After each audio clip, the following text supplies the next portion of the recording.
Uh, may I start with session 2 now? Okay. Sushim, are you ready? We're going to call upon Arundhati Chakravarti to give a report on the XENA Gen Next Foundation. And let me introduce Didi, just one correction. People are getting very psyched up by your professor language of report. She is saying, I'm not going to sit in this exam. If she just tells me to speak, I'll speak. Yeah, take it as you will. We just want to hear from you, whether it's a report or a review or just your thoughts as you string them together. You're a very smart woman.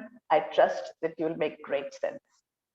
Arundhati Chakraborty is a young woman with a deep interest in lifelong learning. She did her schooling from Delhi Public School, Basant Kunj, New Delhi. She went to pursue her BSc Honours in Physics from St. Stephen's College, University of Delhi. She has had a multifarious interest and passion encompassing music, dance, sports, maneuvered by the pursuit of holistic education. This is a favorite word of mine, holistic education. Her keen interest in the fundamentals of knowledge and thinking about thinking, epistemology, lead her to pursue an MA in philosophy at St. Stephen's College. Currently, Arundhati is at University College London, pursuing her second master's in philosophy. She's an integral part of the XENA Next Gen Foundation, and her life's motto is service before self. And I know where that comes from. It's the motto of Delhi Public. Over to you, Arundhati. Thank you so much for such a generous introduction. It is indeed an honor for me to be present here, and more so in representing the XENA Gen Next Foundation. Unfortunately, I'm a bit down with some cold, but I shall try and make the most of this opportunity. So let me begin by stating outright our vision. And simply put, it is unshackled growth of children's mind. Since it involves the word shackled, or unshackled actually, I thought it would be good to start by trying to understand the word shackled. And immediately what comes to my mind are the words of one of the great political philosophers, Rousseau. And here I quote, "Man is born free, but everywhere is in chains." I'll repeat that. Man is born free, but everywhere is in chains. He said this in the 18th century, and maybe someone might have had similar ideas and thoughts much before as well. Yet we are here in the 21st century, still pondering over the same thing with a bit of different words. Human beings are born free, yet always in chains. Now, don't get me wrong, I'm not trying to imagine or put forth an argument towards building a society having absolute free will. Why? Well, that would lead to chaos. Just like we have the traffic lights not working, leading to a chaos at any junction, there is always a particular design by which the moderation of traffic happens. And in this example, I would like to focus on an important aspect. It is not the case that the red signal persists for the same amount of time for all the directions of movement. Some have longer signals and some of them have shorter ones. And time is the most important factor in order to not result into a chaos in near future. Now that I have laid the foundation for what I want to talk about, let us get back to the vision. So we want to talk about the unshackling and the timing in the context of growth of children's mind. Research world over tells us that the mind is extremely fertile till a certain age, generally agreed upon by the age of 7. There are a few things which we cannot pick up after this phase. For example, we can pick up a language very easily till the age of 5. And slowly, we lose this innate capacity of picking up language or linguistic abilities. For example, I might try to pick up let's say, Malayalam, but I can never reach the level of fluency with which a native would be speaking. It has also been proven that children learn best in an environment wherein we feel encouraged, have freedom to express ourselves, and bring out our innate creativity. And this is the environment we want to create and further enhance at the XENA Gen Next Foundation. The most fundamental aspect is to assist children. And here I shall take the liberty to broaden the domain in order to include the youth, the future of the country, the nation, the globe, to grow according to their natural design. And this means without force, without deprivation, and without a negative or a discouraging environment. The most important pillar of growth is education. And this takes place at all levels, infancy through maturity, as well as decline. Today, we as a nation are already working in the direction of improvising and updating our education system, especially with the new education policy. But it takes years of efforts to bring about educational reforms, and more so at such a large scale. What I would like to highlight as the motto of the XENA Gen Next Foundation is to create an environment of studying, education, growth, but without syllabus. How often we have found ourselves finishing reading a book or two, or maybe three on the side, even though the course book is not even, let us say, half covered. And that's the difference of studying with the syllabus and without the syllabus. Because the latter is where we feel more comfortable, self-paced, interested, attracted, and above all, free. And that is exactly where we can find the expression of our imagination and explore our own creativity.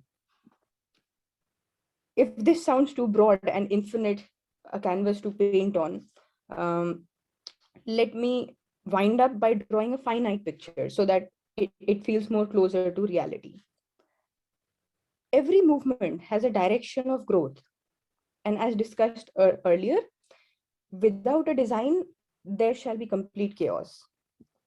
The intelligent design in the unshackled growth of children's mind is that we need to nurture and allow growth according to the individual's natural design, but also supply a social direction to the child's achievement. That is our motive, giving back to society. Let us make a difference. And if I can show you my cup of coffee, together we can. And herein I shall rest my case today. Thank you so much.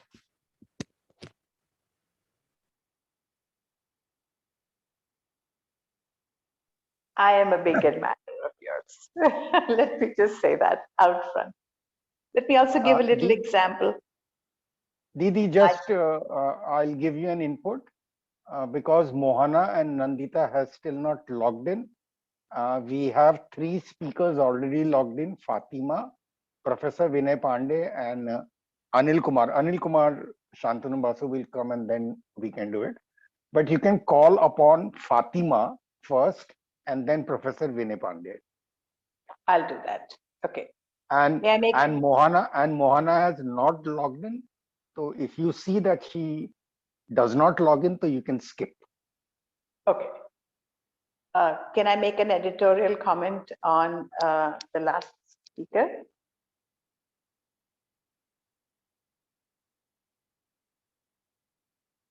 I'm going to take the liberty. I belong to a group of people online who are all physicists by training. They're all astrophysicists, and they all talk about issues of, let's say, quantum physics, a subject that I absolutely don't understand. The last time I studied physics was in 8th grade, and I think I may have only just gotten a passing grade. but I'm fascinated by quantum physics or all things quantum. So I asked these physicists online, they're very, very distinguished scientists. You know, one of them is the director of the Tata Institute of Fundamental Research in Mumbai. You get the gist. Okay. So I asked them, where does physics connect with metaphysics? When will we arrive at a place where physics and metaphysics converge? And they all laughed at me and they said, it will never happen. We remain in the domain of physics, and metaphysics is beyond our purview. And so when I heard this person who's gone from physics to philosophy, the first time I met her, I thought to myself, this is the person that I need to follow. How could you take a leap from physics to philosophy? And yet, I want to say, how could you not take a leap from anything that you study to philosophy? The philosophy is the mother of all sciences, all knowledge. So when I see someone who takes a quantum leap, like from physics to philosophy, I am so heartened, because it is in this that we will stretch the domain of knowledge. And I'm so proud to get to know you. Let me now introduce Fatima.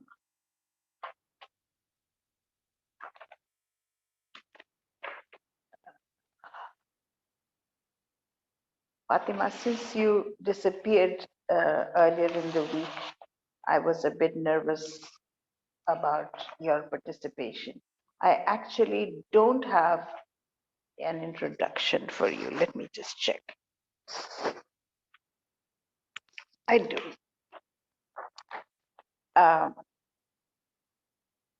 Ms. Fatima Khanam, schooled at Delhi Public School, Arkipuram, finished her degree in applied psychology from Gargi College, Delhi. She is the president of IWC, Inner Wheel Delhi Cosmopolitan. She has held the position of Secretary, India Islamic Cultural Center, Delhi, and Ms. Khanam is the Joint Director for Public Relations Governing Council at XENA World since May 2019. Over to you, Fatima Khanam.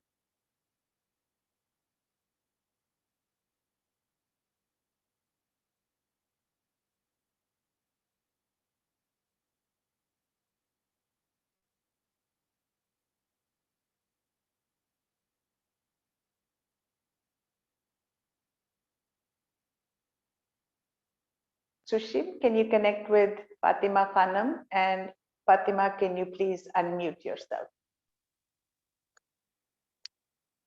Thank you so much, Poonam, for such a warm and short introduction. And XENA Soul Connect Foundation. It is about connecting your soul. We all are connected through various things in life, but our main purpose, our main objective of XENA Soul Connect, I will take you through. XENA Soul Connect Foundation, hereafter, which is called XSCF, will bring the diverse non-profit for profit activities of XENA under one board, an inclusive umbrella of artistic expression and global humanistic values. As India's National Education Policy 2020 has articulated, India as a society needs to revive, strengthen, and integrate the arts, not only into levels of our educational practice, but to infuse the arts into all the facets of our work, leisure, civic lives. One policy lays particularly emphasis on the development of creative potential of each individual. So we at XCFS will likewise infuse the arts into our endeavors in joyful, social, relevant, and contemporary fashion. Since so many of XENA's endeavors are going to be online in multimedia, as we can see, it's every Saturday, Sunday we fixed it. So we will introduce the participants to the history evolution, and state-of-the-art of experiences of specific artistic mediums. Incorporate visual performatives, multimedia, and artisanal art forms into our programming. Cultivate and appreciate for both traditional and classic forms of, well, as evolving mediums in keeping with our commitment to general linguistic, gender, and other differences. Challenge the trends towards the commercialization of art forms by providing educational and informal training in art appreciation.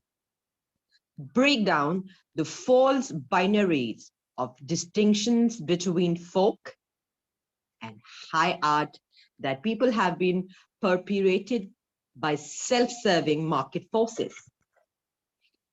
Make art, its appreciation accessible to newcomers and non-experts.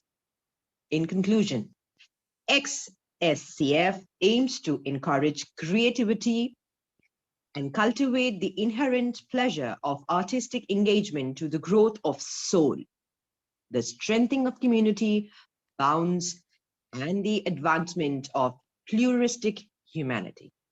Our mission of XENA Soul Connect Foundation is A, public trust to bring together all art forms around us. Connect like-minded artists and artisans to build appreciative inquiry in society. Support and sustain art and craft by think global, art local, mindset, and vice versa. Making various art forms more Atmanirbhar and less patronage dependent. Our objectives of XENA Soul Connect Foundation aims to imprint and broaden the knowledge about and enjoyment of all art forms. It is the motive, the beginners, the support, the practitioners, and enlightenment, the newcomers, spreading and sharing and happiness that comes along with the appreciation of art forms. Utilizing global outreach, as you can see, we have a lot of participants throughout the world now connecting to XENA World and participating. So it envisages to reignite the love for the art and kindle the creative abilities with focus on both traditional and contemporary art forms. This is what XENA Soul Connect Foundation is. And with the kind of support and the kind of network we are having here, we will soon achieve all our objectives and complete our mission soon. So thank you so much, XENA World, for making it happen, for making it really happen. Thank you.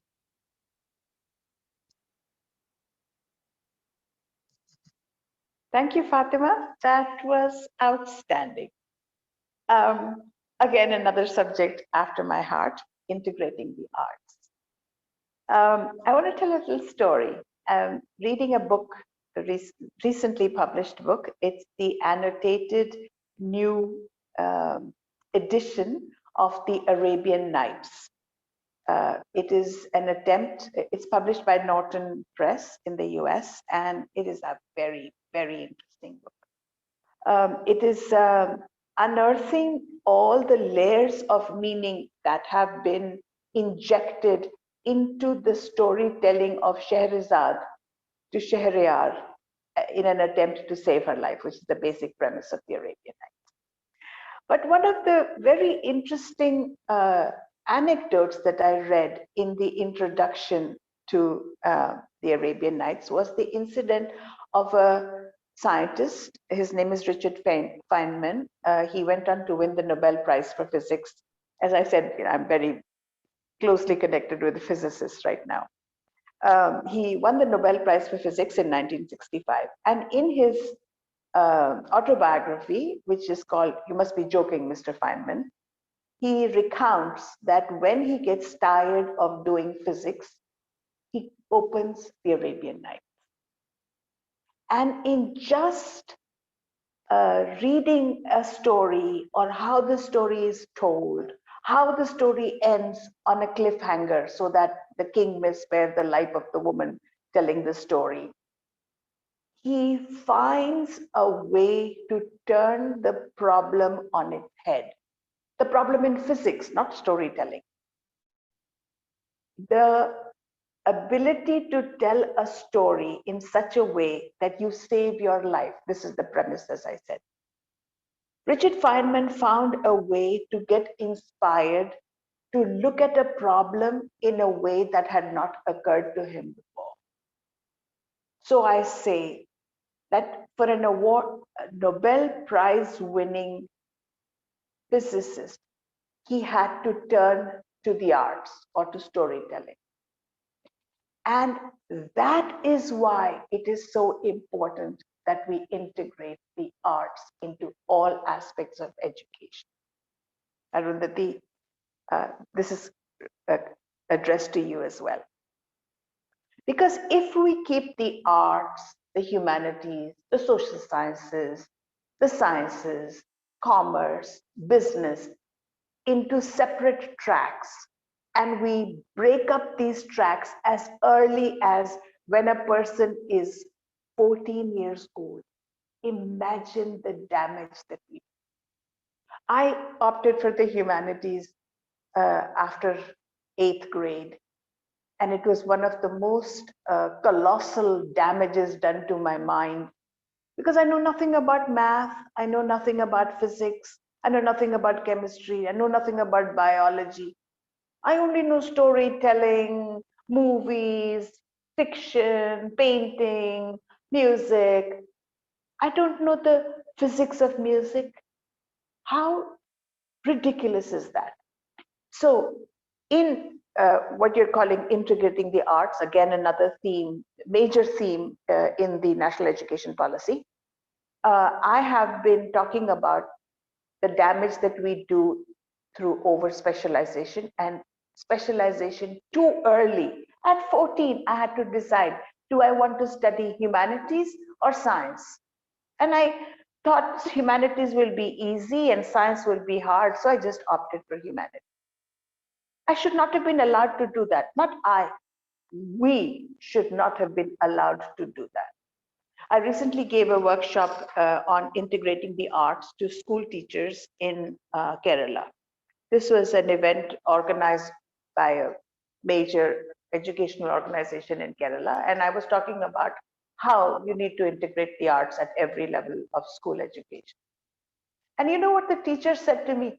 If we talk about the arts or we ask the students what they think of art in the context of geometry or biology or something like that, it creates too much indiscipline.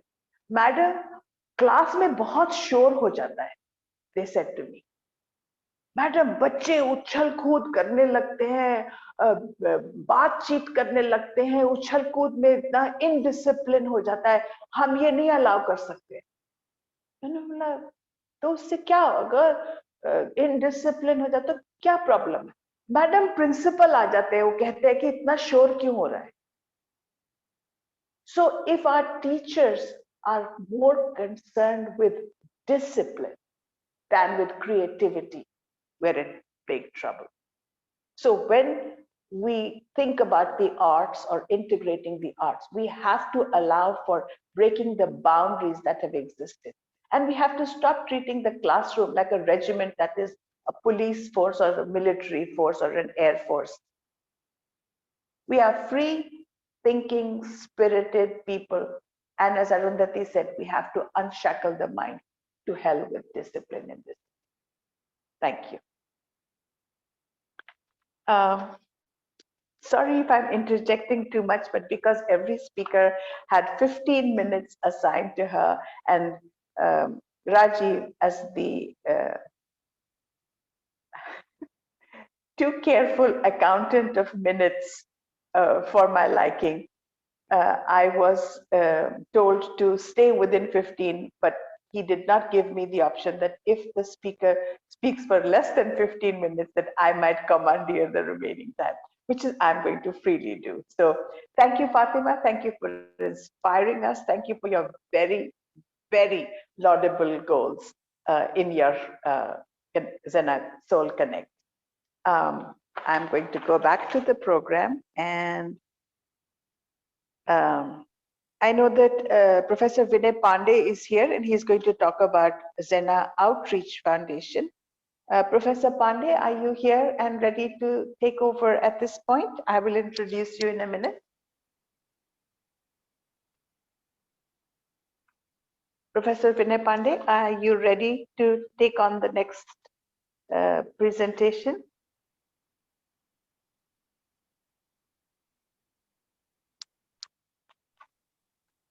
Can't hear you. No, you are having the same problem. We can't hear you. You can't hear me, or you can't hear Vinay Pandey? We can't hear Professor Vinay Pandey. So kindly Okay. take off your earphones and talk directly into the system.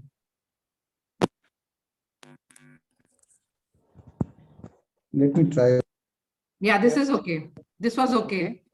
Yeah. Now it's coming. The audio is fine now. Yeah, Yes, it's fine yes, now. yes. Okay. Stay with I'm- where you are, and I will introduce my friend Vinay Pandey. Professor Pandey is retired from the Indian Air Force way back in the year 2000. Having had a distinguished and commended term with the Indian Air Force and equally vibrant civil career, he commands a colossal practical experience of over 4 decades, ranging from engineering, academia, industry, and communication. He's connected to public relations and management. Again, another all-rounder. I love all-rounders. He has been seconded by none in the areas of responsibilities he shares during his diversified tenure of these various career paths. He has a very sound command over languages he knows. His passions include writing in general, expressing his thoughts in the form of poetry in particular. And let me say that my role as MC has been greatly enhanced and supported by Vinay Pandey. Thank you so much. Thank you. Professor Vinay Pandey values traits of dedication, punctuality, and sincerity. Add to this his persona to render himself reliable and dependable and a good friend. Thank you. Over to you, Vinay Pandey. Thank you. My audio is okay, I believe. Yes. Thank you, Dr. Poonam. Distinguished panelists and all the participants, a very good Jaina afternoon from Vinay Pandey. I am immensely pleased and honored to have been invited to put forth my point of view on XENA Outreach Foundation. Ladies and gentlemen, first of all, I would like to thank the honorable founding member of XENA World for having a person that I am as a member of this family and entrusting me with the responsibility of delivering this address on XENA Outreach Foundation on the occasion of this confluence of XENA minds today evening. As evident, this event happens to be the last one for this calendar year, and personally I feel that the decision to give it a makeover in a consolidated form involving all the entities and the key minds of the family is a thing to be warmly welcomed by each one of us. XENA Outreach Foundation, as you all know, is a non-profit national NGO registered under Society Registration Act 1880 in June this year. A non-governmental organization is a group of people from different domains acting together but not connected to the government of the country. Usually, non-governmental organizations are non-profit. That is, they are trying to do something other than making money for the people who run them. NGO is a term that has been widely accepted as referring to a legally constituted non-governmental organization created by neutral or legal persons with no participation or representation of any government. To date, XENA Outreach Foundation is like a global community, welcoming people from every discipline and culture who seek a deeper understanding of the world. We believe passionately in the power of ideas to change attitudes, lives, and ultimately the world. कहते हैं हम दरिया हैं, हमें अपना हुनर मालूम है. हम दरिया हैं, हमें अपना हुनर मालूम है. जिस तरफ भी चल पड़ेंगे, रास्ता हो जाएगा. In fact, whatever we do, from our virtual events to our actual chapters, is driven by our goal, that is to stretch out ourselves to reach to the really needy ones. I am delighted to be here once again to meet with so many lively souls, women and men who have made many great achievements in the field they belong to.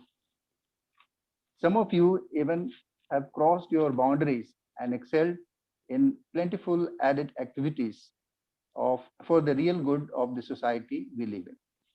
Let's explore a bit on the Jaina Outreach Foundation and its key intentions. The main aim and objective for which Jaina Outreach Foundation is established are open and run educational and vocational schools, computer coaching and care guidance for charitable purposes in order to promote education and employment, enhancing vocational skills and livelihood enhancement projects among the poor and backward classes of the society, provide scholarships or other means of financial assistance for academic pursuit to deserving students for the backward and economically weaker sections of the society, promoting environmental sustainability, ecological balance, protection of flora and fauna, animal welfare, agroforestry, conservation of natural resources, and maintaining the quality of soil, air, and water. Open and run medical diagnostic centers, health clinics, old age homes, and hospitals of charitable purposes to provide medical assistance to the backward and economically weaker sections of the society. Create awareness in the public relating to family planning, nutrition, AIDS, hygiene, sanitation, and health through plays and workshops, providing basic facilities like toilets, drinking water, and sanitary pads. Assisting in the protection of natural heritage, art and culture, and or undertaking restoration of buildings and sites of historical importance. When we achieve the triumph, every ounce of effort seems worth it, be it in thoughts, out of arena, by brain, off technicalities, at backstage, with pen, without name, over the podium, on or off the screen, our gratitude knows no bounds. We at XENA live up to the story of the little squirrel that helped Lord Rama build the bridge over the sea. Amit Rai, a yoga and vipassana expert, says, we all are so deeply interconnected. We have no option but to love all. Be kind and do good for anyone that will be reflected. The ripples of the kind heart are the highest blessings of the universe. So, ladies and gentlemen, the momentum is growing and we can hear the rumblings of calls to action among the members. Well, in order to have clear corridor of introspection, we must first recollect our uh, our roles as Jaina Outreach Foundation. In Indian context, the roles are supposed to be: first is to play a major role in bringing out significant change for promotion and development of society. We got to work in various parts of the geographical area and serve the humanity for good cause. It is important that our members are informed, inspired, enthusiastic, and interested in working and deliberation.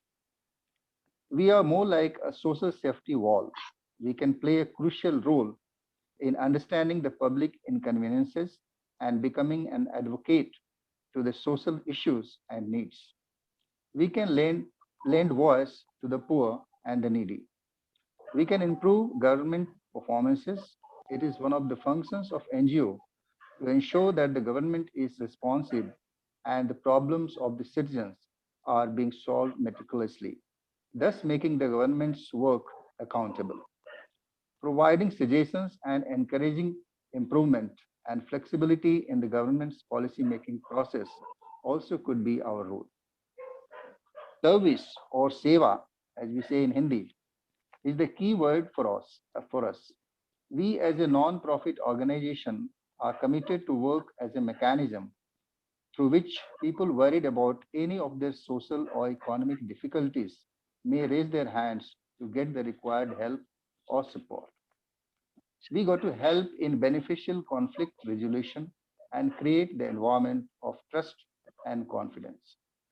Service to man is service to God, it is said.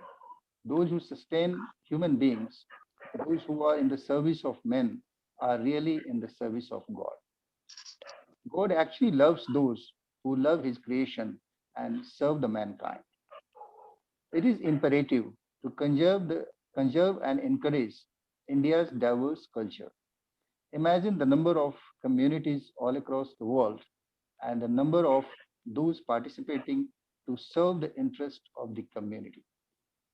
Our endeavor should be to build community participation by proposing substitute perspective that includes the capability to carry out a meaningful dialogue with disadvantaged communities.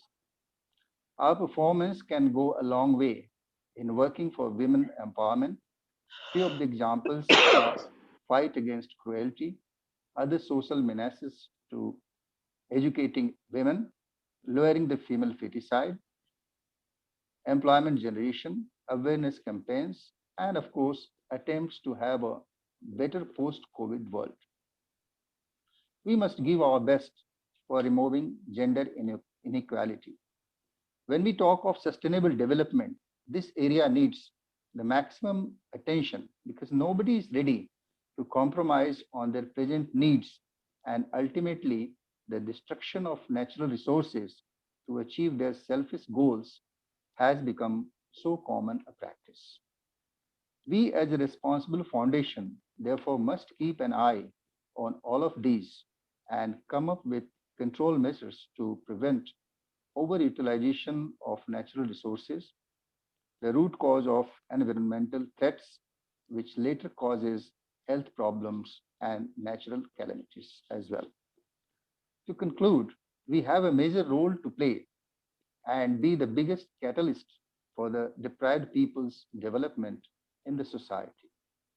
We have to set an example for serving the humanity by following the fundamental principles of Sarvajan Hitaya, Sarvajan Sukhaya, and therefore have a long way to go in nation building.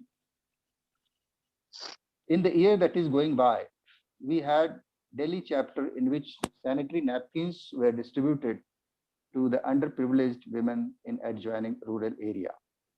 Purnia chapter also had few of the genuine initiatives under Jaina Outreach Foundation.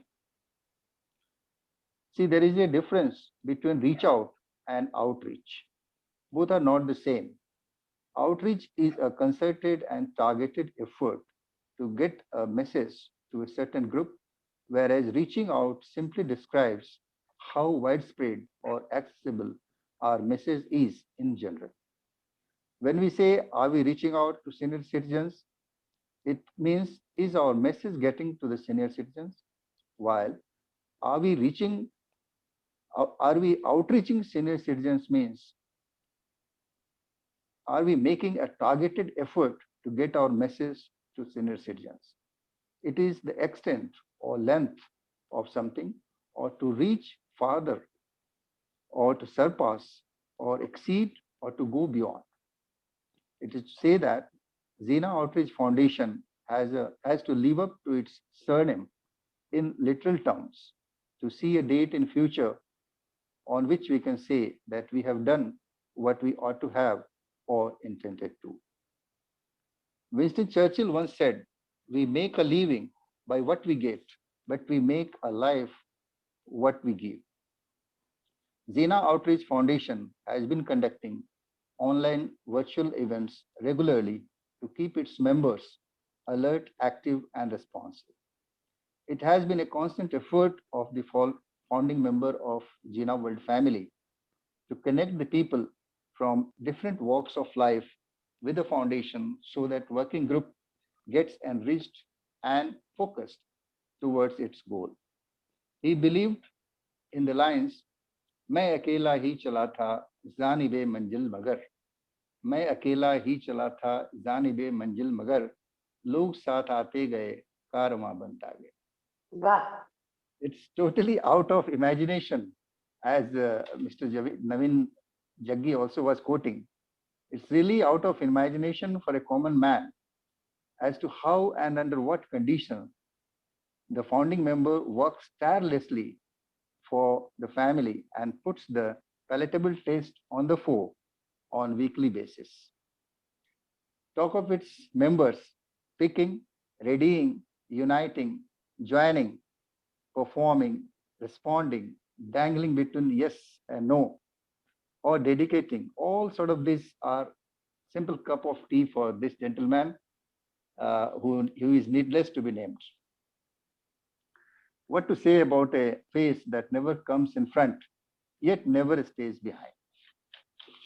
I think you all understand.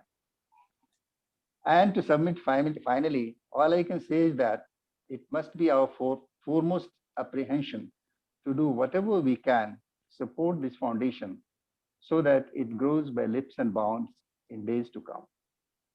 I would like to finish with the line of one of our renowned Urdu poet, Nida Fazli. He says, हर आदमी में होते हैं 10-20 आदमी, हर आदमी में होते हैं 10-20 आदमी, जिसको भी देखना हो कई बार देखना, जिसको भी देखना हो कई बार देखना.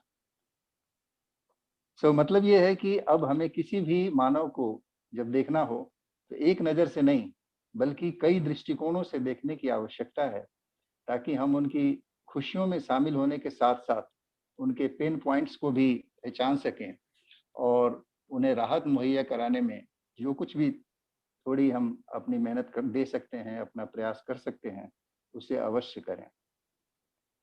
So today is the day dedicated for rededicating ourselves to XENA Foundation. I vow to put forward my best foot always to support the foundation and remain selflessly committed to my responsibilities and assignments with all my vigor and intellect. Finally, as the new year 2022 is knocking at the door, I, with my family, wish that the coming year brings a lot of joy, happiness, and prosperity in the lives of all the members of our family and their extended families and their near and dear ones. With these words, I take leave of you. Thank you very much. God bless. Jai Hind.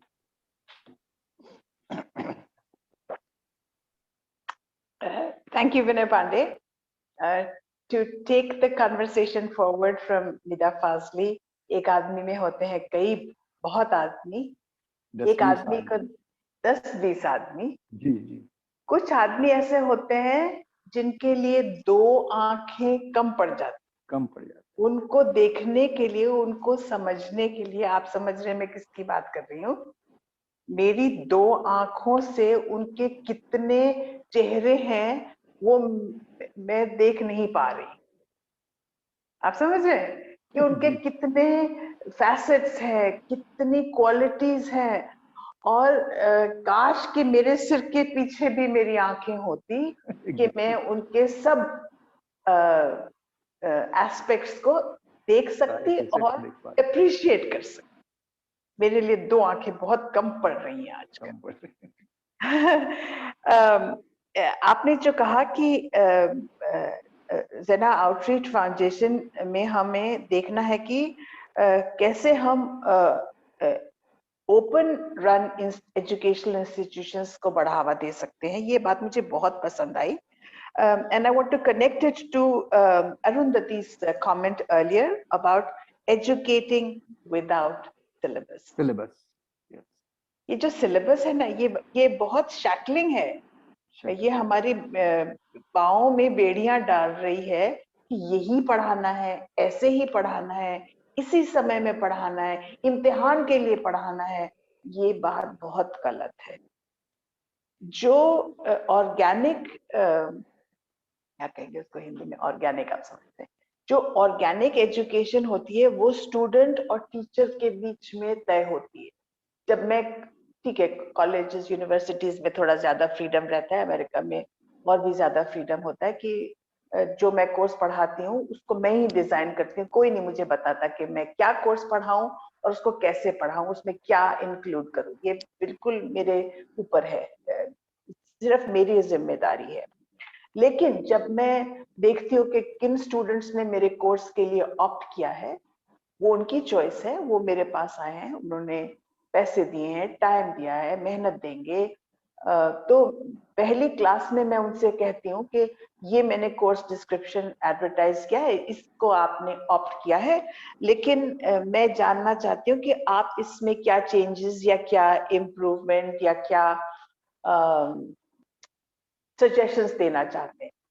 जो मैंने course इस साल पढ़ा रही हूँ, इसका original design मेरा है, लेकिन it has the benefit of the input of previous classes of courses of students who have taken this course and said इसको थोड़ा इस तरफ ले जाइए, उसको थोड़ा कम कीजिए, इसको थोड़ा बढ़ा दीजिए। इसी तरह से मैं पहली क्लास में पूछती हूँ कि इस कोर्स को मैं आपके लिए किस तरह से इम्प्रूव कर सकती हूँ, और in the course of the semester मैं उसके ऊपर अमल करूंगी। ये नहीं कि अगले टाइम इसी सेमेस्टर में उसके ऊपर अमल करने की कोशिश करूंगी, so that I give you the maximum satisfaction that you expect from opting for this course. So this is what we call an open run curriculum. You know, it has the input not just of the teacher but of the students as well.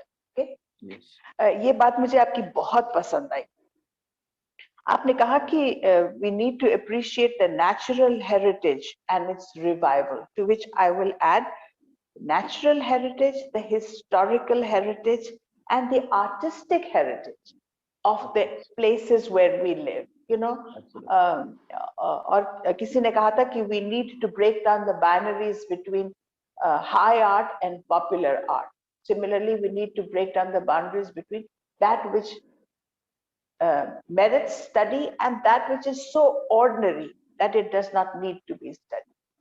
ऐसा कुछ नहीं है कि कोई इतना कोई चीज इतनी इनसिग्निफिकेंट है कि उसे हम गौर से नहीं देख सकते। किसी भी चीज को हम गौर से देखेंगे तो हमें समझ आएगा कि इसका महत्व क्या है, जो बिग पिक्चर में क्या महत्व है इसका। अभी कल की बात है कि मैं एक औरत से बात कर रही थी, यंग औरत थी, उसका बच्चा हुआ था, तो मैं उसको बधाई दे रही थी। उसने कहा कि आपको पता है ना कि मेरी ये दूसरी बेटी है। तो मैंने कहा हाँ, क्यों, क्या बात है इसमें? कहता है, उसने कहा कि मेरा हस्बैंड मुझे छोड़ के चला गया है क्योंकि मेरी दूसरी बेटी। तो मैंने उसको कहा कि तुम्हें पता है कि जो फीटस का जो सेक्स डिटर्मिनेशन होता है वो मेल स्पर्म से होता है कि ना कि फीमेल फिजियोलॉजी से। तो अगर तुम्हारी बेटी हुई है, उसकी जिम्मेदारी तुम्हारे हस्बैंड को जाती है, तुम्हें नहीं। श्रेय हो या दोष उसी को जाता है। हाँ, श्रेय या दोष उसी को जाता है। तो ऐसा सोचना आदमी ने कि औरत ने दूसरी लड़की पैदा कर दी तो मैं उसको छोड़ के चला जाऊंगा, ये प्रथा और ये मिसकंसेप्शन अभी भी है। कल ही की बात है जब ये बात हो रही थी मेरी इस औरत से कि मेरी दूसरी पहली बेटी होगी, उसने कहा चलो कोई बात नहीं, लेकिन अभी दूसरा बच्चा बेटा होना चाहिए। लेकिन अगर दूसरी बेटी हो गई तो वो उसको छोड़ के चला गया। ये अभी भी हो रहा है और इसके ऊपर कोई पाबंदी नहीं है, इसके ऊपर कोई दोष नहीं है। वो भी आप दिल्ली में इस चीज को विटनेस कर रहे हैं। बिल्कुल बिल्कुल, ये कोई छोटे मोटे गांव की बात नहीं है, वही ना, ये दिल्ली की बात है। बिल्कुल, that itself is a very great negative message. Right, and आपने बात करी कि we need to lower feticide, we need to eliminate female feticide. सबसे इम्पोर्टेंट बात है कि अभी भी अबॉर्शन सेक्स डिटर्मिनेशन के लिए अबॉर्शन अलाउड नहीं है, लेकिन वैसे अबॉर्शन अलाउड है। लेकिन किसी न किसी तरीके से लोग ये कोशिश करते हैं कि पता चल जाए कि बच्चा पैदा होने से पहले कि वो बच्चा लड़का है या लड़की है। अगर लड़की है तो बच्चा गिरा दो, ये कहा जाता है, बच्चा गिरा दो। कितनी मामूली सी बात है, जैसे कि हाथ से प्लेट गिर जाती है या गिलास गिर जाता है। बच्चे की लाइफ को अबॉर्ट करने को बोलते हैं बच्चा गिरा दो, अभी से गिरा दो, जल्दी में गिरा दो, पहले 3 महीने में गिरा दो। उसका कोई कॉन्शियंस नहीं है, कोई उसका समाज उसके बारे में कोई क्रिटिसिज्म नहीं ऑफर करता है। मैं तो कहती, I believe, yes, women should have the right to have an abortion if they so choose, but abortion should be a very last resort. Nobody should be able to just have an abortion because they use it as a form of birth control. This is inhuman. अगर आपने बच्चे को conceive करा है तो आपको उसको full term तक कैरी करना है। अगर आपको बच्चे नहीं करना है तो आपको पहले बर्थ कंट्रोल एक्सरसाइज करना चाहिए था या एब्स्टिनेंस करना, जो भी, जैसे भी आप चाहे। अगर आप गलती से आप प्रेग्नेंट हो गए और आपने अबॉर्शन या कुछ ऐसा मेथड अडॉप्ट किया तो ये बहुत गैर जिम्मेदारी की बात है। इसकी बात यहाँ पे हिंदुस्तान में, भारत में अभी बहुत कम होती है, क्योंकि हमारी आबादी इतनी ज्यादा है। Abortion has lost its stigma, abortion has lost its moral turpitude, कि हमने जीवन को शुरू किया और उसको फुल टर्म तक हम नहीं ले जाना चाहते, हम अबॉर्शन करा लें। ये बहुत गलत बात है और इसकी चर्चा बिल्कुल नहीं हो रही है। आपने कहा कि सैनिटरी नैपकिन्स की डिस्ट्रीब्यूशन होनी चाहिए, तो मुझे अभी याद आया कि कुछ ही हफ्ते पहले हमने एक प्रोग्राम किया था on medical myths, and the one particular medical myth that we were talking about was urinary tract infection. तो इस डॉक्टर ने बहुत अच्छे से समझाया कि किस तरह से औरतों ज्यादातर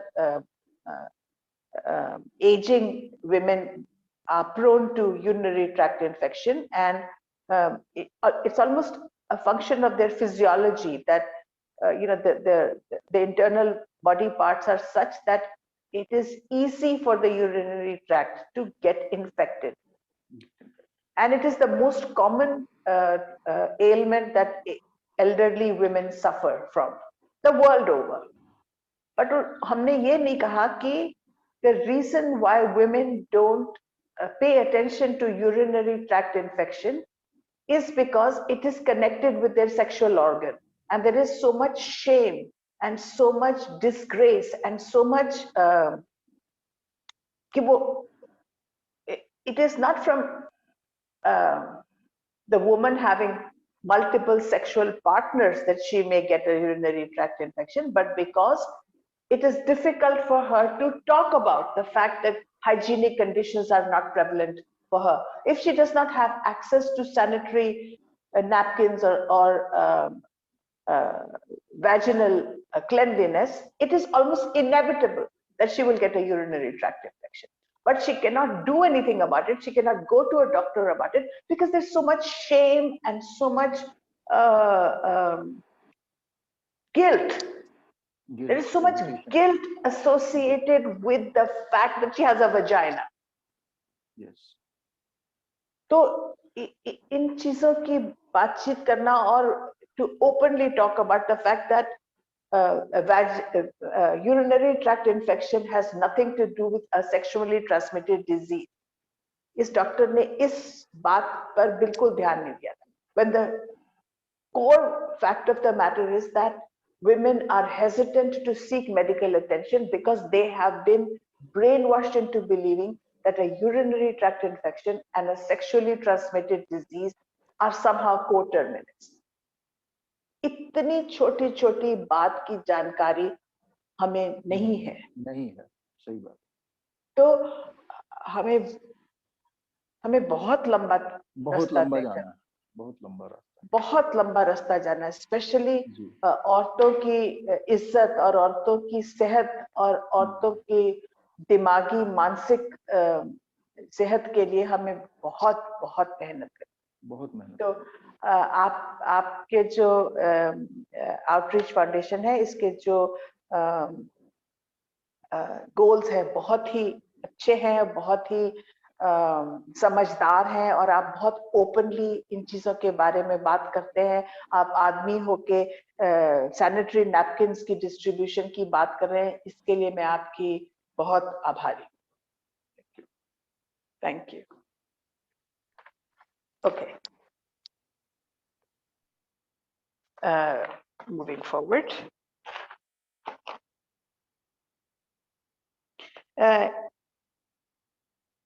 Is Nandita Sethi here? Can we call on Nandita Sethi now to talk about XENA World Care Foundation? Nandita, are you here? Yeah, I'm very much here.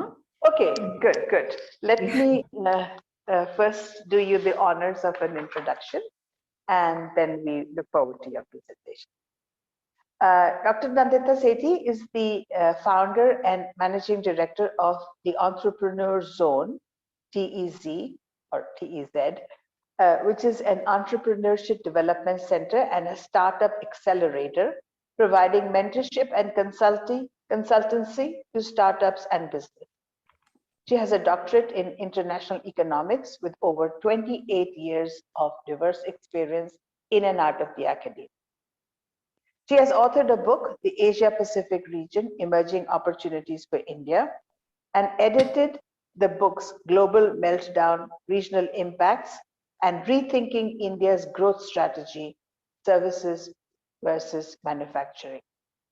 Since 2015, Dr. Sethi is mentoring and consulting startups and budding entrepreneurs through her organization, TEZ, which runs programs to help startups and small SMEs. I'm not sure what that stands for. Small and medium enterprises. Small and medium enterprises. Thank you. He has been awarded the TIE Best Mentor Award for 2016-17 and the TIE ISB Connect, the Indiewood Business Excellence Award in November 2019, and the COWE Excellence Award in March 2021. Dr. Nandita is the ex-chairman of the CIE Indian Women Network, Telangana, which helps women professionals and entrepreneurs. She is also a TED Talk speaker. Her organization, TEC, has been adjudged as the top 10 startup consultant organization in India. Over to you, Dr. Sethi. Thank you so much, Dr. Poonam, for the introduction, and I thought it should be much shorter.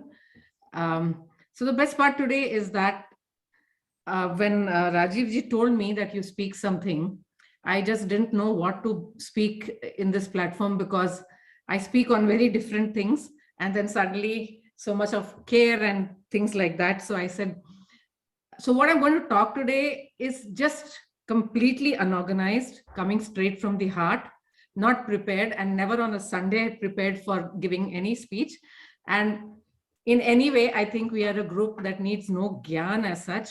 We are only sharing experiences. So I'm out here to completely chat and talk and, some points. And when he said you talk what you want to talk, so the only thing I was wondering, because it's very rare that I talk on such topics, but what came to my mind was to talk about how do we nurture relationships, because end of the day, no matter what we do, where we are, and what we achieve in life, it's finally, life is all about relationships. And the foundation also is about caring for the elderly and for the children. So I just thought relationships are 360 degrees, whether you're in your office, you're at home, you're at an age group where you have little children or you have elderly, older children, you have elderly parents, and this whole network of relationships around you can be sometimes so overwhelming that, they can be the cause of a lot of stress at times. And they can also be the cause of a lot of happiness if you know how to nurture them. So what I'm here today is to completely just have some kind of a chat with all of you regarding this, and coming with no proper format of giving any speech or lecture at all. So I'm sure everybody agrees with me that, on a single day, even if we have had a small argument with somebody, it could be your child, it could be your parent, it could be your maid servant, it could be your spouse, it could be somebody in the office. It can completely disturb your mind. Do you agree with me? You can just, let's not have a monologue, and we can have a conversation. Dr. Poonam, has it ever disturbed you, any small thing? I'm just sharing. I would say that I am so susceptible to vibes or vibrations from people that every little thing tends to disturb me. It takes all my energy to maintain my equilibrium. So I'm guilty of that. Yeah.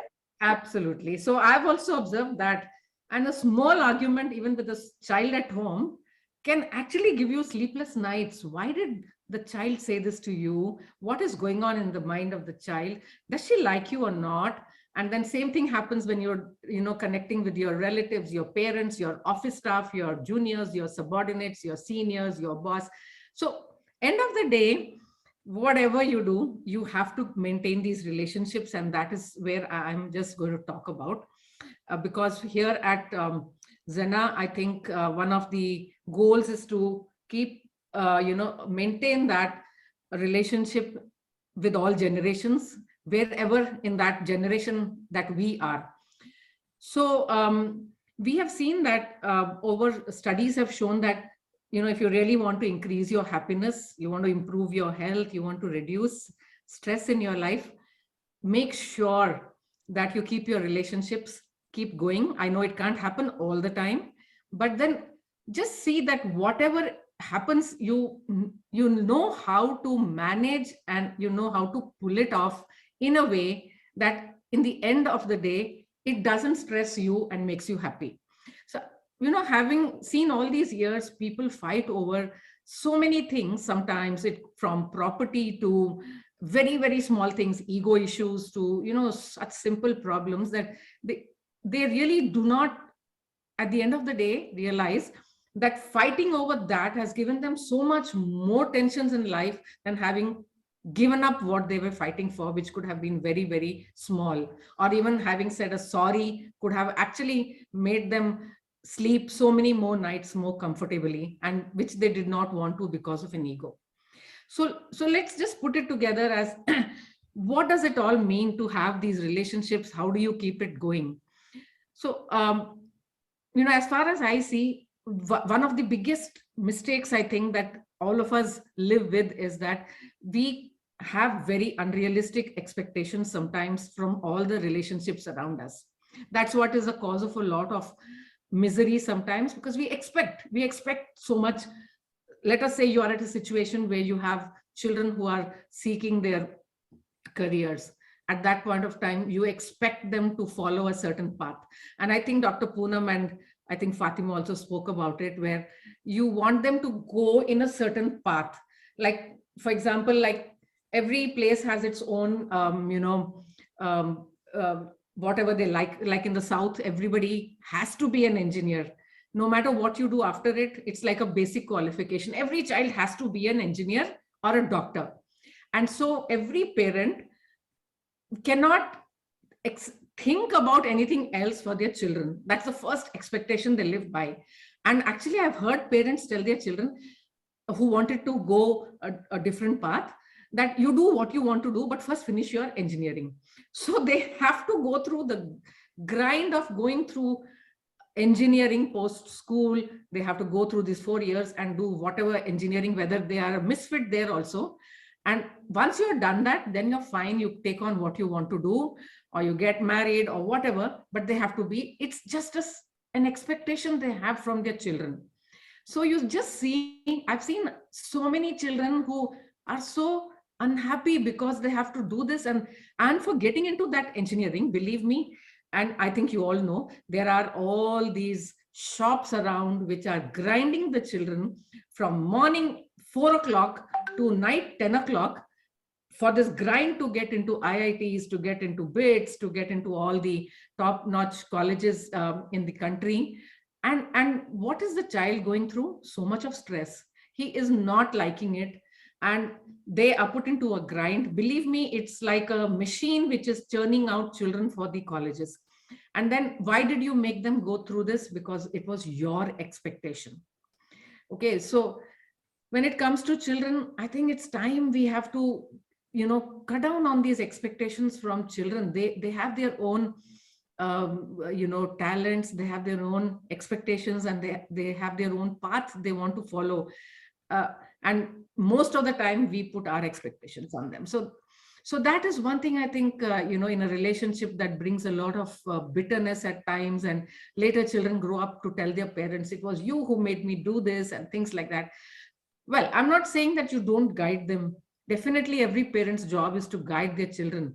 But when you put your expectations on them and forget to see their talents and, their what they're growing up with, I think that is a time when the relationships take a toll.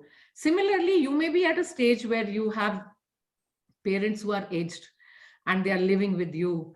And so as a person somewhere in their 40s, let us say between 40 and 50, you would be at a stage where sometimes under the same roof, you are, dealing with children, growing children, teens, and children who have their career expectations. So you are in the grind for them. And at the same time, you have parents who are aging and they have different requirements. So how do you manage this as somebody in that age group? That is where, again, it comes, there are times when you have to stop expecting too much, whether it is from parents or from children, and let go and let them live with their, what they have wanted in their life. So even if parents are around with you, there are times I have seen clashes at home where the generation wants the parents also to follow or to live a lifestyle that they are following, especially if you are under one roof. So this happens at every home. These are clashes that happen between 3 generations at the same time because your expectations are too much. Now, when it comes to your own partner or spouse, and that is the worst kind of expectation, that you would get everything from one person, that is called your spouse. And that is where many marriages, I think, collapse, because every time your expectations are from intellectual to physical to metaphysical to everything from a partner. And again, that is where a lot of relationships break down. I'm so much reminded of, the Airtel ad. I don't know if you, many of you remember. It's a beautiful advertisement which says, "Har ek dost zaruri hota hai." Do you remember this ad? I think it was beautiful because it says that, you need relationships around you which are of all types, because as a human being, you have many facets. There may be relationships which are on intellectual levels. There are relationships which are meant for something else. There are relationships, but when we start expecting everything from that one person, that's again where it collapses.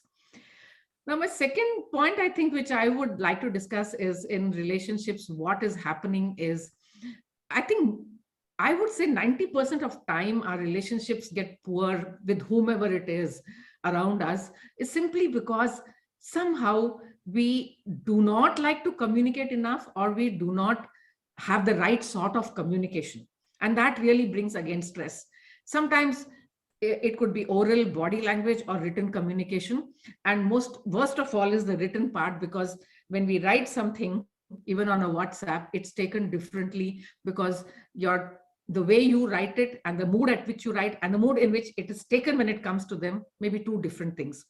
But I have seen over all these years that a lot of time the communication, people do not want to sit down and communicate when they have issues with each other, whether it's in the family or it's in the office.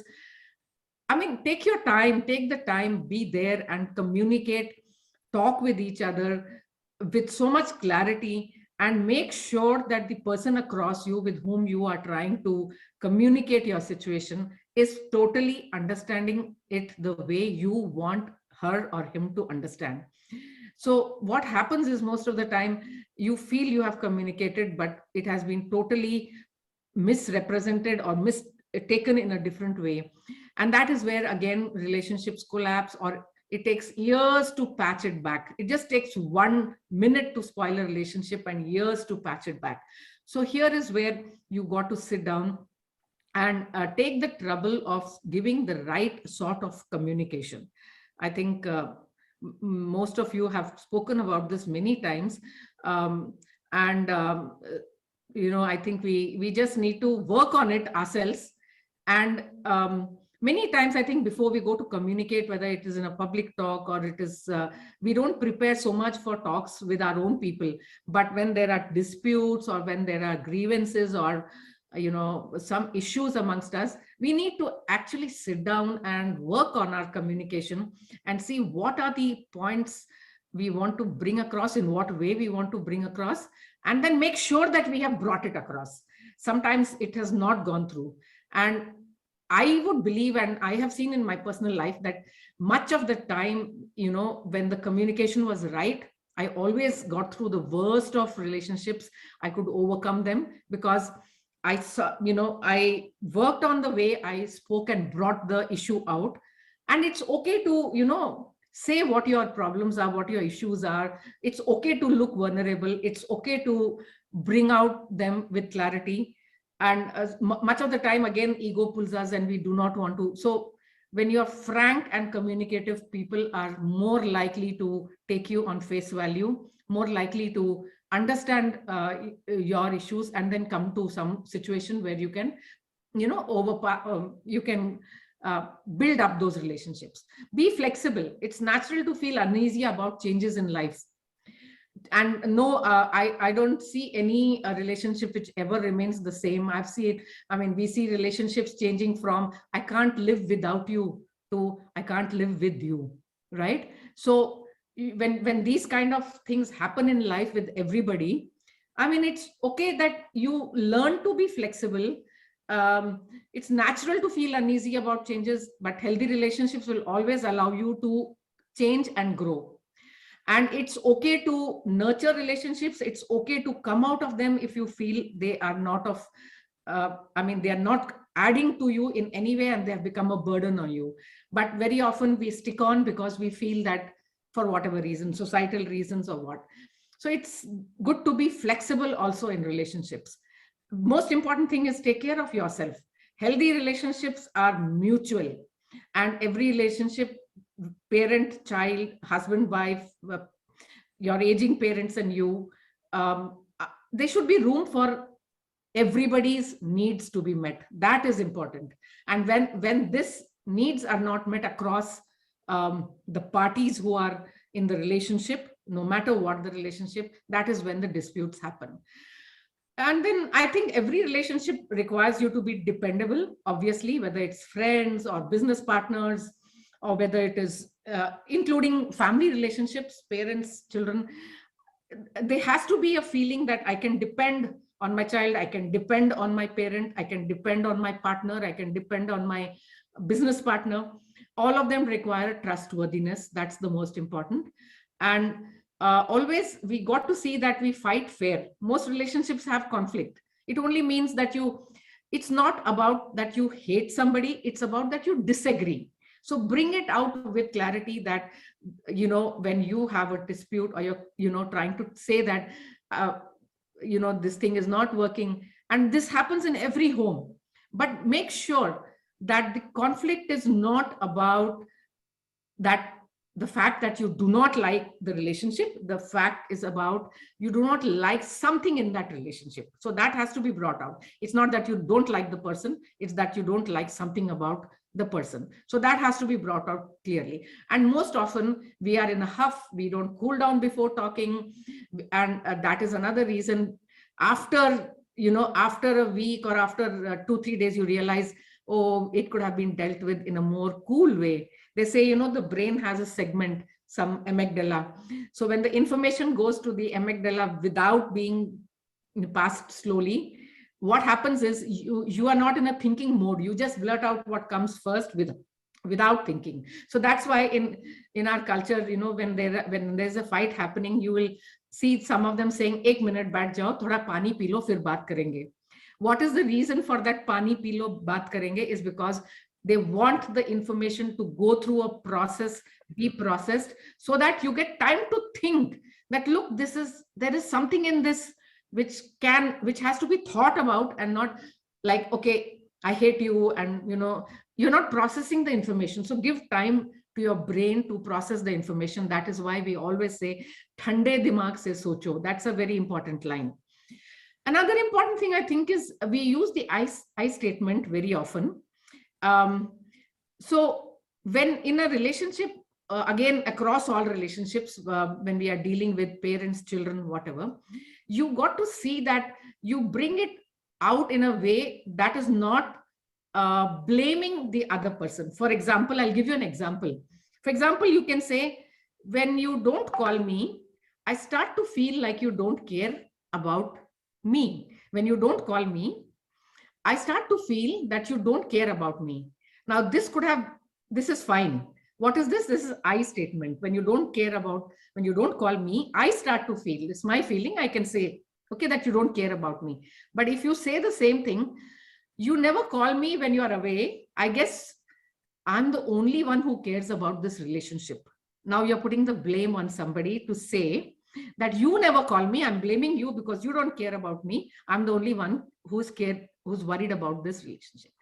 So instead of saying blaming, if you put across the same thing, again, it's about how you communicate that this is the way I'm feeling. Bring out your feelings.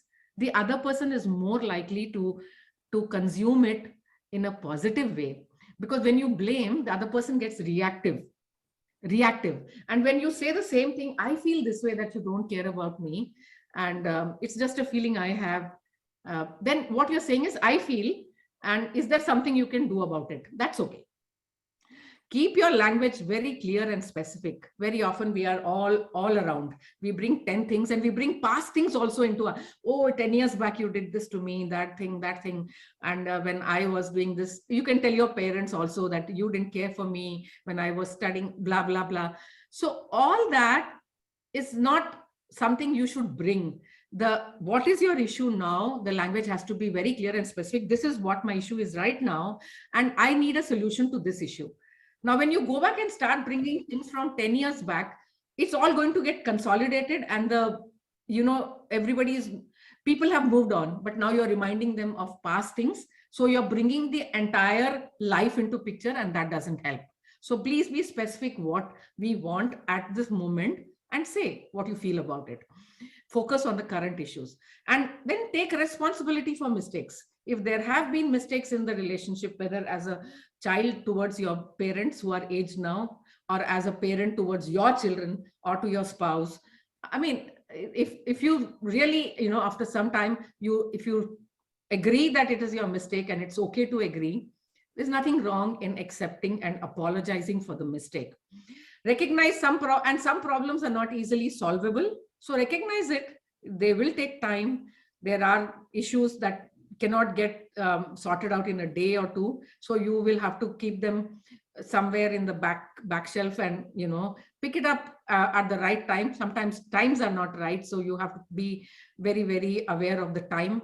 Be affirming. According to any relationship, and the researchers who have done research on relationships, normally to keep any relationship going, if you give for every one negative affirmation or interaction that you have, I believe it's a very interesting fact, for every one negative interaction you have, you'll have to give 5 positive interactions to bring it back to normal again. So when you do that, be careful of that. So I think it's all a process of nurturing relationships, but be yourself. Don't try to be somebody else in a relationship. Be yourself. I would say share, care, and repair. That's the mantra we should follow. Share, care, and repair.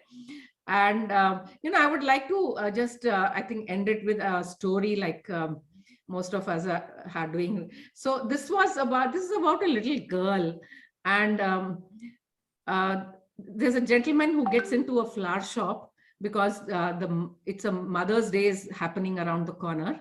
So he goes inside the flower shop to buy a bunch of flowers. And so he tells the shopkeeper, okay, this is the bunch of flowers. Please wire it to my mother gives the address of his mother, and is walking out of the flower shop when he sees a girl in tears outside. So he asks the girl, why are you in tears? What happened? So she says that, you know, I want to buy a rose for my mother, but I have 75 cents and he's asking me for $2. So he tells, come inside with me, I'll buy you the rose. So he buys the rose for her. And then as they are walking out, the gentleman says, can I drop you somewhere? So she says, I'm going so-and-so place, and says, okay, it's on my way, I'll drop you. So he takes the girl in his car. And when he is going to drop her, somewhere on the way, she says, okay, you can drop me here, and thank you so much. And then he stops and he sees he has actually dropped her in a cemetery. So he sees her go to the cemetery, and he is asking her, where are you going? There's no house here. She says, and he sees that she's going to a cemetery which is freshly dug, and she's putting the rose because she lost her mother very recently. And he is so overwhelmed that he drives back to the flower shop and tells the, hold on, don't wire my flowers to my mother. He give it to me. He takes the flowers, drives down 200 miles to meet his mother, and gives the flowers to his mother by himself. So as long as we have these relationships around us, be with them, nurture them before it's too late. Thank you so much.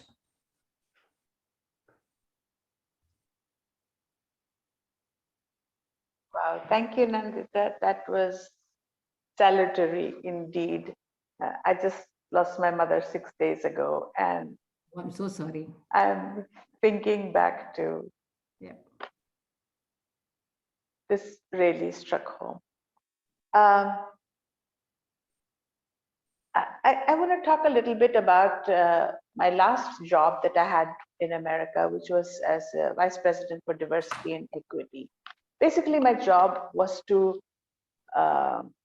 create amicable relationships between white and Black Americans.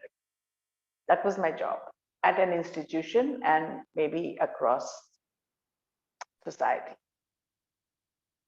And as you know, race has a very troubled history in America, and there's a lot of suspicion and a lot of bad blood. And these relationships are very, very difficult to repair.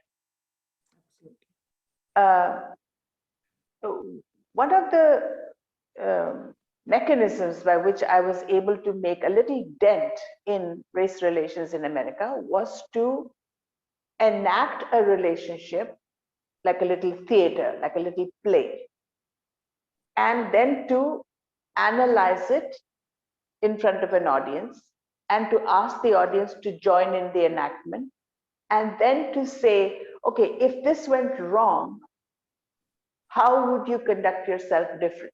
Let's say a Black man and a white man get into an argument, and I take the argument to its peak, to its worst outcome, you know, when it's at its crisis point, and then I freeze frame it. So I say, okay, let's stop here. And now let's go back to see, how did we conduct ourselves for this relationship or this crisis to precipitate in this way? And how would you resolve it? How could you make it better? So enact it in a way that you would retrace your steps to not arrive at this place, or if you've arrived at this place, how would you resolve it going forward? My point in telling this story is that we don't have enough practice in relationship etiquette or communication etiquette. We learn from observing how other people conduct themselves, and we conduct ourselves similarly. So we perpetuate. I mean, so much of our communication is so immediate. We don't have time to think, इसको मैं ये बोलूं कि वो बोलूं. जो मेरी माँ मुझे बोलती है मैं उसको आगे बोल देती हूँ. जो मैंने दोस्तों को बोलते सीखा है वो मैं आगे बोल देती हूँ. जो किसी ने मुझे कहा मैं उसको आगे या किसी और को बोल देती हूँ. So I have no training in communication etiquette कि इस situation में ऐसा कहना है. The one thing that I know, the etiquette that I have seen in India, women are taught, and I am almost privy to this, is that a mother tells her daughter, अपनी सास को कभी ना मत बोल. अपनी सास जो वो कहे बोला हाँ मम्मी जी, हाँ सास जी, हाँ जी आप जो कह रहे हैं आप ठीक कह रही हैं. कभी सास को ना मत बोल. अच्छा, ये तो कह दिया कि सास को ना मत बोलना, लेकिन अगर सास ने अत्याचार किया या सास ने बुरा व्यवहार किया या सास ने बेटे और बहू में झगड़ा कराया या सास, तो उसको भी ना नहीं कह सकते क्योंकि माँ ने सिखाया कि सास को ना मत बोलना.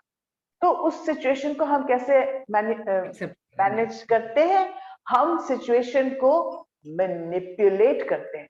ऊपर ऊपर से ना हाँ बोलते हैं, पीछे से जहर घोलते हैं. राइट. आप समझ रहे हैं मेरी बात? ऊपर ऊपर से हाँ बोलते हैं, पीछे से जहर घोलते हैं कि हाँ जी तो मैंने कह दिया, लेकिन अब मैं इसका बदला कैसे लूंगी? मैं उस सिचुएशन को कैसे मैनिपुलेट करके अपना पॉइंट ऑफ व्यू आगे बढ़ाऊंगी? कोई ऐसा तो है नहीं कि जो कहेगा कि मैंने सास को ना नहीं बोलना है तो मैं उसकी हर बात मानूंगी. उसका कहना मेरे लिए पत्थर पे लकीर है. सास का कहना ऐसा तो है ही नहीं. ऐसी तो मैंने कोई बहू देखी नहीं ऐसी मैंने कोई सास देखी है जो कि बहू की इतनी इज्जत करती हो कि वो उसको कभी गलत ना बोले. ऐसा तो है नहीं. So we know to follow what we have learned, and we have not been taught new etiquette. How will we teach this etiquette? It is not prevailing in society.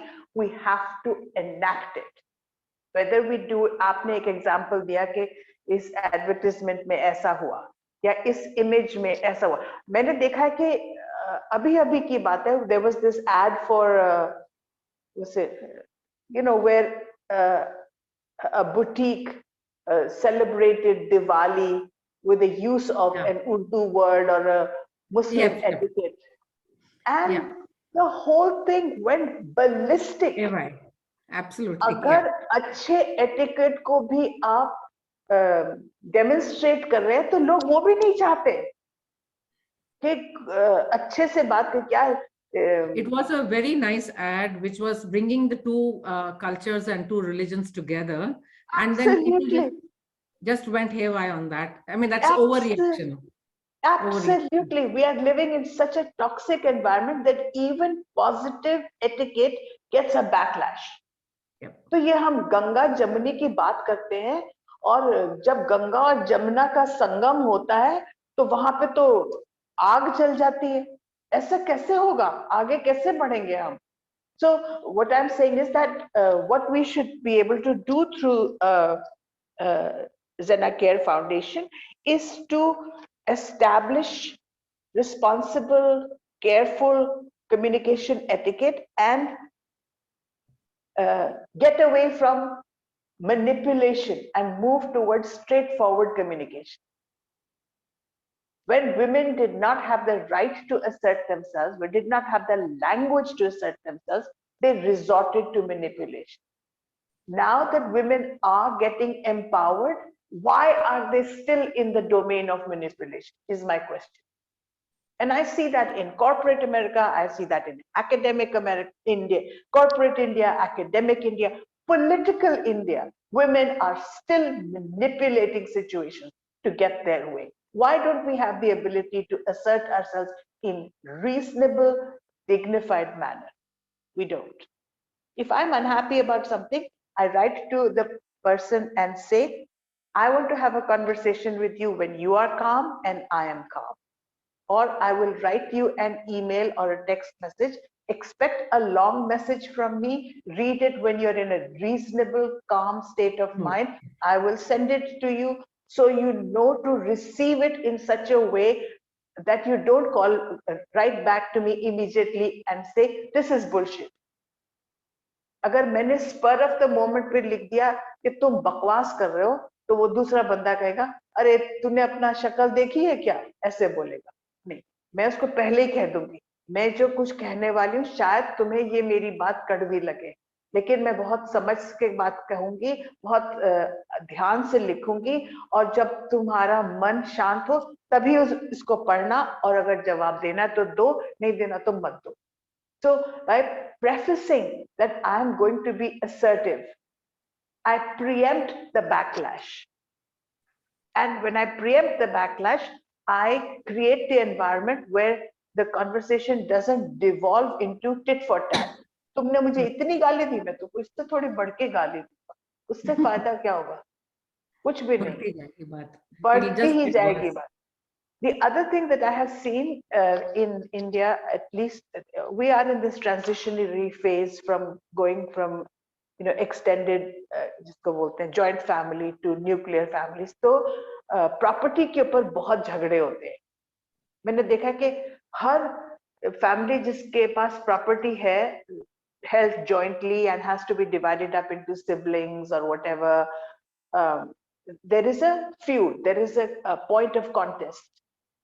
I say to them, you are paying a bigger price in terms of your emotions and your heartache and your diseases, your mental health. You are paying a bigger price than the cost of the property that you expect to inherit in the best case scenario. Absolutely. In the best case scenario. और झगड़ा कर करके तुमको जो मिलना है टुकड़ा, जो तुमको मिलेगा उसकी तो कितने टाइम तुमने कीमत अदा कर दी अपनी बीमारियों में और अपने रिलेशनशिप्स. और ये बात मुझे बहुत खटक रही है, because I am seeing it so prevalent all around in the middle class and the upper middle class. So when you said that, when we have relationships, we need to have our needs met. आपने कहा बहुत अच्छी बात है कि we have to be clear that चाहे कुछ भी हो, हमें अपने needs तो meet करनी है, चाहे वो emotional needs है, चाहे psychological needs है, चाहे financial needs है, चाहे sexual needs है, चाहे political needs है, हमें अपनी needs we need to have our needs met. To which I will just add, we need to have our needs met with dignity. Yeah. I don't just need my needs met. I need to have my need met with dignity. And if it cannot be met with dignity, I should consider that maybe this person cannot meet my. मैं जबरदस्ती किसी से इज्जत नहीं करवा सकती. अगर कोई मेरी जबरदस्ती से मैं किसी से इज्जत कराऊंगी तो वो इज्जत नहीं है, वो कुछ और ही चीज. और इस चीज का हमें उदाहरण बार बार देना है अपने नेक्स्ट जनरेशन को, क्योंकि हम इस बहुत गलत रास्ते पर चले गए इस तरह situation. I will end here. I have, I think, one other presenter. Is Mohana Chattopadhyay here now?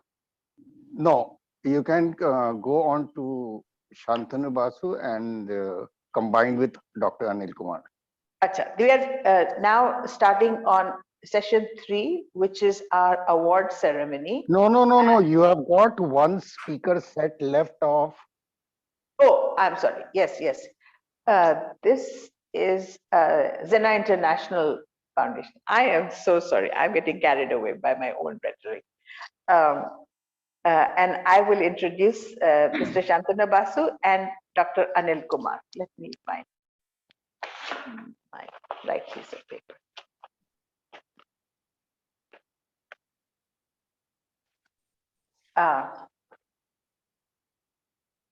Mr. Shantanu Basu. Mr. Shantanu Basu began his educational journey. He was a student at St. Columbus School, New Delhi, and subsequently a history honors from St. Stephen's College. We were almost coterminous at St. Stephen's College. Mr. Basu subsequently went on to do an MBA from the University of Queensland, Brisbane, Australia, from 1999 to 2000. He attended a PhD program in public administration at North Carolina State University, Raleigh, USA in 2006. and graduated in 2009. Mr. Basu also acquired various specialized trainings from Australia and US besides his academic training. Having started his service career in 1984 as Chief Service Probationer, he held many coveted positions at apex level in audit and accounts. From 2006 to 2009, he was in the USA for his studies.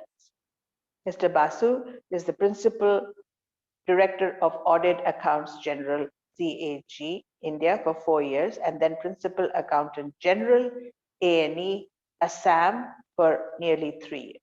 To date, he is a specialist in public policy since 2005, and he has conducted these responsibilities with flying colors.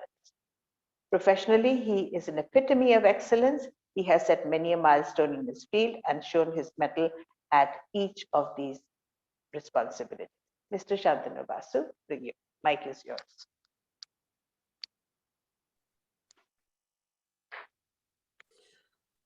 Thank you, Dr. Poonam Arora, for your kind words. Dear friends, when Rajiv, we can't see you on the screen. my camera is not loading. I don't know what's happened to it. It refuses to load the camera. So we'll have to do without it today. Okay, we will just imagine it. Anyway, it's nothing much that you'll actually miss. So, now, dear friends, it gives me great pleasure to speak to the esteemed members of the XENA family at the XIF on its annual day. The creation of the XENA family network that has been in the works for about 8 years now owes its genesis to Mr. Rajiv Anand. Without his perseverance and foresight, the XENA network may have remained yet another fertile concept. May I request all of you to give Rajiv a big round of applause.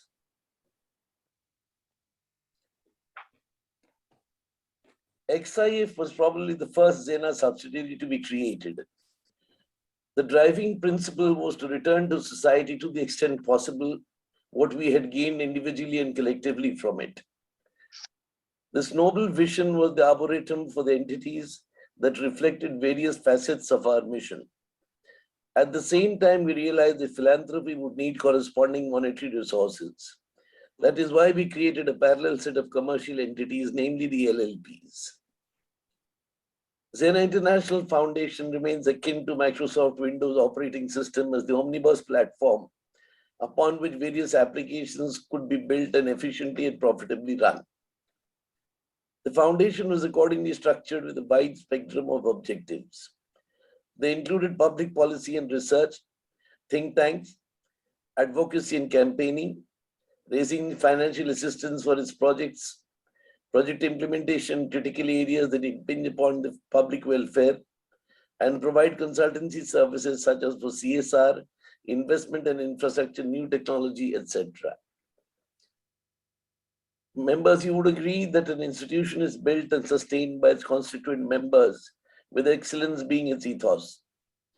It is for members to conceptualize, concretize, and implement solutions. Each foundation member is connected to over 7,000 highly qualified and experienced professionals at XENA World. It is this strength that needs to be harnessed into cogent groups for translating ideas into working solutions. The foundation has been in existence for about 2 years now. Regrettably, response has remained in the tepid zone, although new technologies are rapidly opening up new vistas for business. Many startups owned and operated by youngsters fresh out of university are actually benefiting from such technologies. Recently, the government of India announced a 76,000 crore rupee financing facility for manufacturing semiconductors in India. There are also many other incentives such as export subsidies that companies are tapping. Moreover, a large segment of XENA members live abroad and have access to non-sensitive technologies and best practices that can be replicated in India, albeit in varying degrees. For instance, a commercial tie-up with local companies or entrepreneurs is something that can be facilitated by our foundation. There is therefore little reason for our foundation to be left behind startup. The influential Pulitzer Prize-winning American poetess Gwendolyn Brooks aptly remarked, "We are each other's harvest, we are each other's business, we are each other's magnitude and bond." As we conclude another calendar year in our journey, the Foundation hopes its constituent members will come forward in manifold greater strength and carry the Foundation's message forward. With these words, and on behalf of the Foundation, I wish all of you and your families a very Merry Christmas and convey our best wishes for a brighter and prosperous New Year. Thank you. Thank you, Shantanu Basu. We have two people speaking for XENA International Foundation. The next speaker is Dr. Anil Kumar, and I will introduce him now. Mr. Anil Kumar is a management professional as well as an academic. He's presently working as regional manager in training and placement department with the I Nurture Education Solutions, as well as an assistant professor at the School of Business Studies, Sharda University. Mr. Anil has served 12 years in various organizations in different roles in management, consultancy, and engineering. Along with his professional career, he's a PhD scholar in the strategy and entrepreneur research area with the Tata Institute of Social Sciences, Mumbai. He has also done an MA and MPhil from the same management school, that is TIS, Mumbai, and has won Best Paper awards in 2 different international conferences. Mr. Anil Kumar has presented his research papers in several reputed academic conferences, such as the Academy of Management Conference, Pan IIM World Management Conference, Indian Academy of Management Conference, Production and Operation Management Society Conference, etc. Overall, Mr. Anil Kumar is active in the education sector with teaching, training, business development, and leadership skills. Thank you, Dr. Poonam. It is a great opportunity to me to speak over this platform within the XENA family, and therefore I am thankful to the whole XENA family member, and I'm especially thankful to the founder of the XENA group, who give me this opportunity to speak about the Section 8 companies under which the XENA International Foundation has been registered. So I think many of the people know about Section 8 company who are the practitioner in this area, but still there are several things which we need to discuss, or which we know further. For example, the historical premise of Section 8 company, which is quite interesting. Probably many people do not know about it. Maybe some of the historian kind of background is the people who have the interest in history, or someone who have the understanding about the historical background of business, they may know. So I start with the historical background or the perspective of Section 8 company, that what was happening in the past, what was the need of bringing such a law by the government, and what are the benefits of Section 8 company under which this XENA International Foundation has been registered. So about the historical premise, yeah. So we all know about the cooperative movement led by the worker unions and several other entities. So during the 80s, cooperative movement was quite prominent in India and several other countries. We have seen this movement in India. I am recognizing one movement when I was a kid during 1890s, and I went through my father at a store, and that store was at very a kind of in a warehouse. So I asked to my father that Dad, why we came here when we get all the grocery and everything nearby our houses and in the market? You are coming to a warehouse. So he told me that, beta, it is a cooperative run store. So we get all the stuff at the discounted price. So what was the reason to start such discounted store? Because the cooperative can provide the discounted price product and products to the working society or to the all people. So it was a kind of subsidized unit where you can get all the stuff at the subsidized price. So it is only one of the benefit of cooperative movement. No doubt there are several benefits from the getting the rights to getting the financial accessibility and a lot of other benefits. Maybe you have heard about some of the bad thing also, but I'm not going to discuss what are those. Maybe it is not right to blame the cooperative movement, because I believe that it was a very useful movement for all the working society. So in the later part, in 2006, when Professor Yunus of Bangladesh won the Nobel Prize for his social innovation in the microfinance domain, I mean, his social innovation for the microfinance thing, everyone was shocked, and everyone was trying to understand that what is the social innovation and how we can do this so that we can get recognized in the society. Every person had their own perspective, but everyone was trying to exploring this thing, that what is the social innovation and how they are doing, means how Professor Yunus was doing it. So many people, means many person from the corporate society, many person from the NGO sector, or I can say non-profit sector and for-profit sector, both were looking towards the idea that how the social innovation can create more impact towards the society. So everyone wanted to do such kind of thing in India also. In fact, we have several organizations where those organizations are creating social innovation, and they are doing several activities which is quite related with the social innovation. But I'm just giving you the premise that why people was taking the interest in this idea. So people from the corporate, people from the non-profit were taking interest, and they wanted to make an organization where they can create more social impact within the society.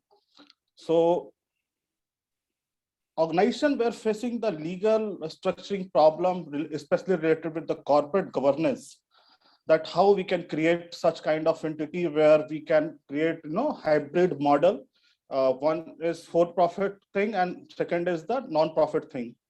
So in 2013, government proposed this Section 8 company idea, that you can register a company with a social goals, and the benefits of registering these companies are many. So what was the exact idea about Section 8 company is to register a company which can serve for the social purposes, and the profit is not distributed to the shareholder. What was the exact idea of Professor Yunus? That profit from any economic activity should be distributed or reinvested in the same organization. So the whole idea of Section 8 company is this. So definitely the Section 8 company provides several benefits. The benefits is related with the limited liability, which we often see in the company part, but not in the trust or any kind of NGO. Then we see the tax benefit, which Section 8 company usually gets, and such tax benefit is not gaining by the for-profit companies under the private limited company or public limited company tag.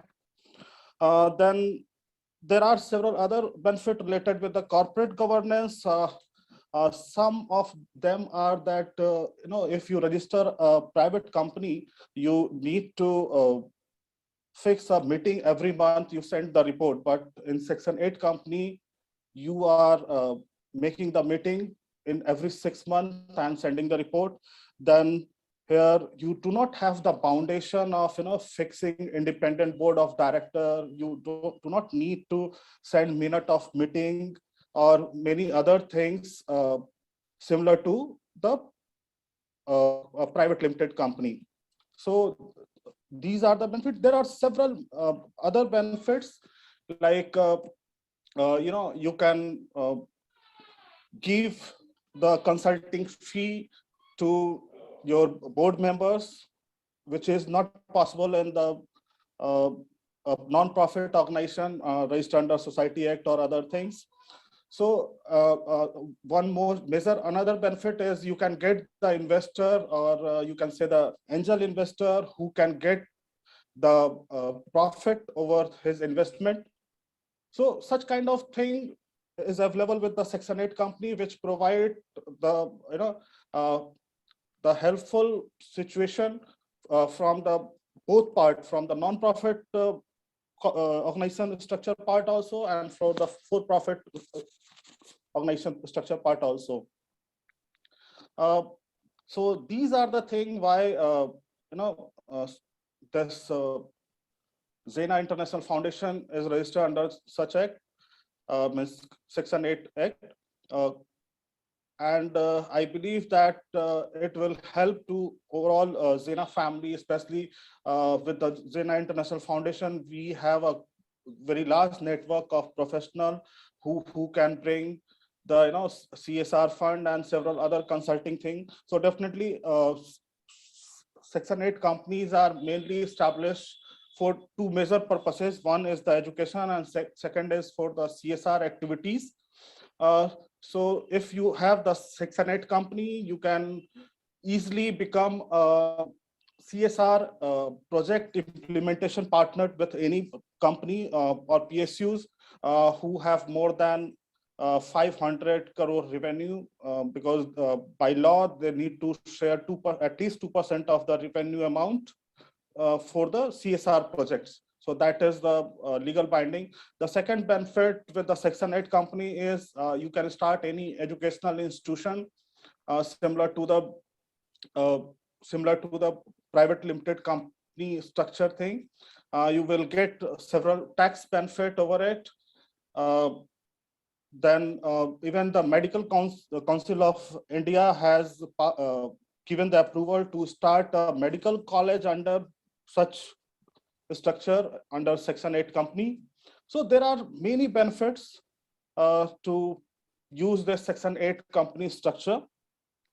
And I believe that the large network of XENA International Foundation will bring many opportunity for reinvestment in the same organization, which will create more social impact in several areas, from art to education to commerce to sports to environmental thing and poverty reduction. A lot of social development goal we can achieve through such company structuring, and by adding several activities which can helpful to reduce some social stigma or social problems. So probably I had given a brief premise of historical perspective of Section 8 company, why we need Section 8 company, and what are several benefits of Section 8 company. So thank you all to listening me. Any question or anything? Poonamji? Yeah, can I ask a question? Yes. Okay, so nowadays every university and other bigger institutions, they have what is called as an incubator, right? Yes.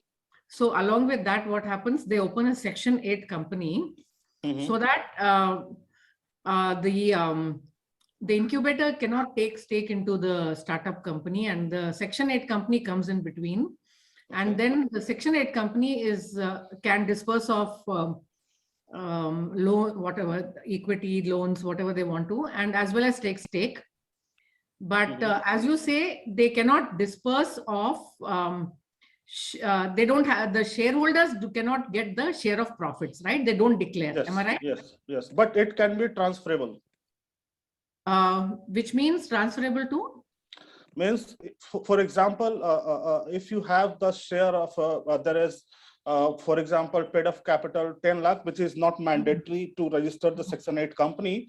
But for example, you have paid capital of 10 lakh and you hold a share of 1 lakh rupees.